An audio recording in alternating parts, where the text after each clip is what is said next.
தாய் தமிழ் உறவுகளுக்கு வணக்கம். தேவேந்திரகுல வேளாளர் எழுச்சி இயக்கத்தின் தலைவர் கண்ணபிரான் விடுதலையாகியுள்ளார்.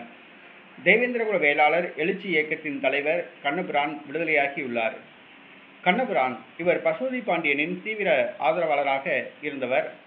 பசுபதி பாண்டியன் அவர்களுடைய மறைவுக்கு பின்பாக தேவேந்திரகுல வேளாளர் எழுச்சி இயக்கம் என்ற ஒரு இயக்கத்தை நிறுவி தேவேந்திரகுல வேளாளர் சமுதாய மக்களுக்காக இவர் பாடுபட்டு வருகிறார். நம்முடைய சமுதாயத்தை சார்ந்தவர்கள் எங்கு பாதிக்கப்பட்டாலும் அவர்களுக்காக குரல் கொடுத்து வருகிறார்.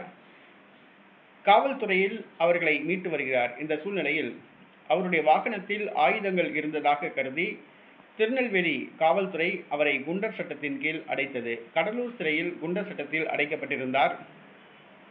சமீபத்தில் அவருடைய தாயார் காலமானார்.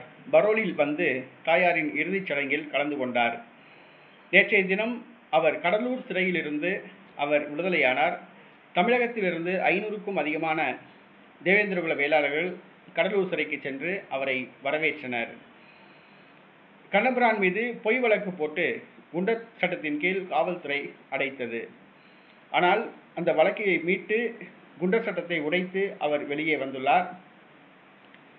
அவருடைய வருகை தேவேந்திரகுல வேளாளர்களுக்கு ஒரு புத்துணர்ச்சியை கொடுக்கும். ஆனால் மீண்டும் காவல்துறை அவரை ஏதாவது வழக்கில் சிக்க வைத்து சிறையில் அனுப்ப வேண்டும் என்பதைத்தான் குறிக்கோளாக உள்ளது. கண்ணபிரான் ஒரு சுயநலமில்லாத ஒரு தலைவர்.